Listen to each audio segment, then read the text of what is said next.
I'm actually quite well, but the fact that going on vacation means that you should finish as much as you can before you do that is weighing in for the next 2 days.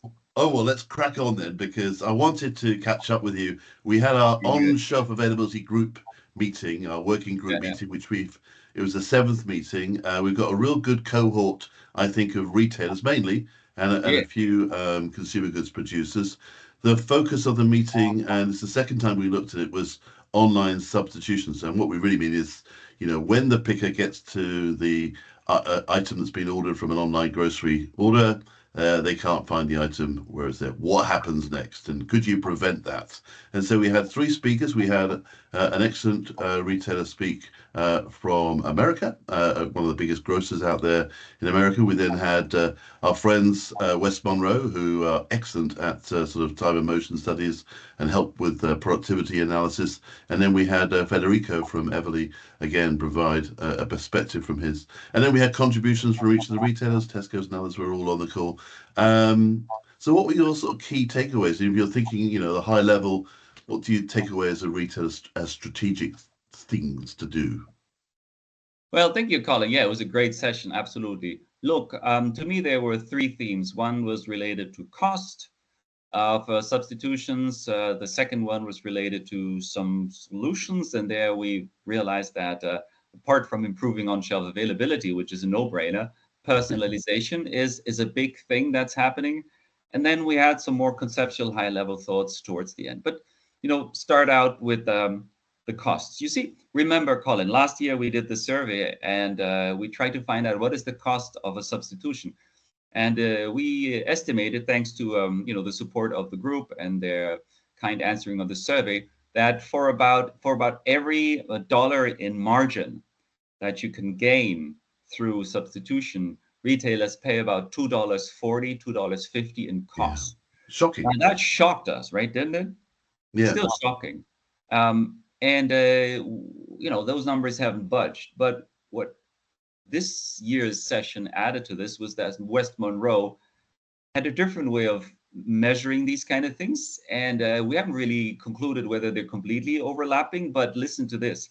West Monroe said that it takes on average 26 minutes to pick a basket with about 25 items. So that in principle leaves us with, about 1 minute per SKU. But what was interesting is that they assume that a basket with 25 items has about two stockouts, which would be somewhere around the famous 8%, which apparently is an industry Well, who wrote that? benchmark. I have no idea, but real brilliant person probably, right? No, no, jokes aside, this was a past crime. And the interesting thing is that they said that those two items take about 20 minutes of the picking time, another 20% of the picking time, 5 minutes. So, in other words, the picking productivity in store is largely determined by the out of stocks, because if out of those 25 minutes, 5 minutes is for stockouts, you can imagine if you could really improve this, how many more picks you could do per hour or whatever, and what that would mean for your picking efficiency. Yeah, and that's why I guess we've heard about people putting on a sort of an extra picker that comes around and picks all the ones where they couldn't pick first time, and then we heard about a bit about the sort of the flashing light on the electronic shelf edge labels, potentially maybe speeding that up and negating the need for a sort of that second shift. I mean, we haven't reached any conclusions on that, but those were things that were certainly out there as improvement opportunities. You see, that brings us to the next thing, and now it gets interesting because, okay, so now we have technology. In principle, we could have a technology and every shelf label that should blink. But what should it blink? What Okay. is the best substitute? Now, the interesting thing, and this is where we went back, Colin, and showed some of the survey results from last year. It turns out that most of the retailers, when they're asked for, provide a substitution because a product is there, a lot of them call if they can, which is, with all respect, a wonderful waste of time. But it's wonderful because the customer, if you can actually reach him, loves it. Or potentially, if he doesn't love it, at least he doesn't love it, which is also feedback. But it turns out that essentially how do you find the other retailers when they don't call you? And when they give you a substitution, it's either random, because 50% of the time the picker provides something that they, from their gut instinct, believe is the right thing for you. Whoa, whoa, whoa, whoa. And the third option is that they provide you something which most people do. Now, Colin, I know you probably don't feel like most people. You feel special. I don't feel like most people. I feel special, even though we're probably not the only ones who feel exactly that special. But what I want to say is what we really need is personalization. And that's why these electronic shelf labels may just direct the picker to the next generally accepted alternative, but not potentially your preferred ones. And here is where we had two interesting talks. Yes. One is by our platform provider, the retail platform Everly in Italy. And what they did is they developed an algorithm to come up with these, personalized substitutions. And they actually used a sort of a problem in their challenge in their business model to do this. And what's their challenge? Well, one of the things that we found out is that retailers don't like to necessarily share the valuable information with these platforms that pick in their stores. They may not share where is the location, but they may also not share inventories. They may also not allow them to go into the back room for It that may matter. also be late and And delayed. And right. So in other words, these guys are actually picking with their eyes blindfolded, right? Because they don't really know where the stuff is. So what Everly did is they actually did the following. They ask the customers when they're worried, but through their forecasting, that when the picker arrives in the store that the product's not there. If that is the case, they ask them, just in case this happens, what would be your preferred substitute? So when the picker arrives and the product is there, they don't need that. But when the picker arrives and the product isn't there, they know exactly what to offer. So that's brilliant. And you see, Federico, he actually, reported some really great improvements. The net promoter score increased, churn reduced, and the customer lifetime yeah, value was clearly better. What was really interesting then is that, and this is sort of something that, where I'm, a little bit participated, Srikant Jagapatula, the professor from NYU, with whom I supervise a PhD student, we actually developed an algorithm which we tested at Everly, and our algorithm, which is also personalized, does some of the work by just looking at the basket composition of past baskets and looking at what did people buy when a certain product was out of stock. So we were actually able to simulate these results and improve these results. And it clearly shows that if you do this, in a situation, a platform like Neverly, you can increase your sales by reducing your lost sales by about 1%. And I think that is the future with all the algorithms and the Gen AI and all these opportunities. Colin, we should be better at personalizing our substitution suggestions. We should be, shouldn't we? well, no, I think that you sound you're very optimistic, and I think that does sound like the right direction that we should be going to as an industry. And we have certainly got the power in the maths, and yeah, it is a very good and inspiring thought. I like that. No, we should Um, absolutely do that, and that brings us to some other ideas and solutions that we heard, and maybe we can come back to that at the end. One of the it was really interesting. There was one thing that the retailer from the United States said, which first sounded really, really impressive, but it still, made me think a little bit. Remember, what did the lady from the American supermarket say? Do you remember what she said? What did I she can't want? remember the exact words, but the customer received a note that said, "Happy days, we've picked everything." Well, what actually happened is the following. Totally right. What actually happened is the following. Everybody, whenever they had installed the practice that when somebody received a delivery with one substitute, they would say like, you have one substitute or two substitutes or three substitutes. But once in a while, somebody received a delivery without any note, without any news. And they were worried because they thought like how many were actually substituted? And then the retailer realized that they better write down that nothing was substituted. And they thought that this is, and there is apparently a fantastic reason to celebrate.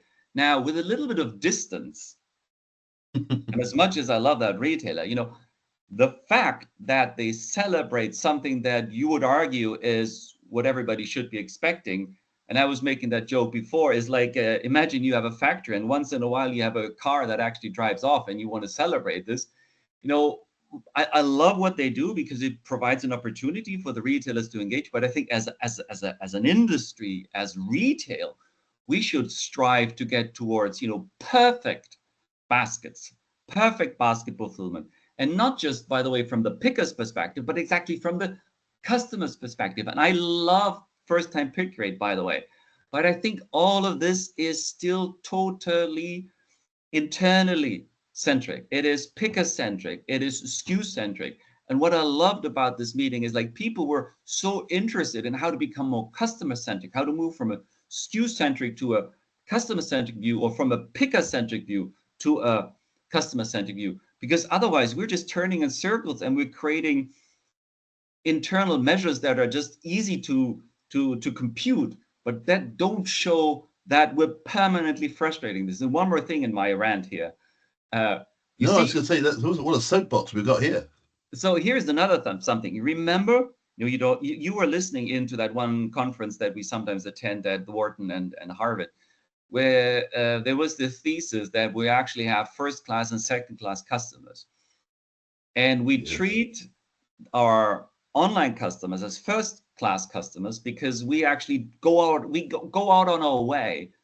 We spend 20% of the picking time finding something for them, and we treat them. They get a delivery, and they get all these wonderful things. But 85% of the people are second class customers, and that's me going really shopping like in the old days. I love it.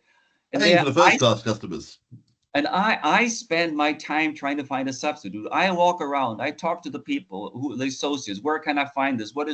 And I spend all of that. And I think as an industry, we should become more customer centric, and not just online centric, online customer, but offline customer centric. We should be able to provide eventually the same service to the offline customers as for the online customers. That should be our vision. That's a great vision. Yeah, well, what a soapbox. That's fantastic. I mean, it all comes back, though, doesn't it, I suppose, to this discipline around inventory record accuracy, because that's the heart of what's going wrong here, at least a big part of it.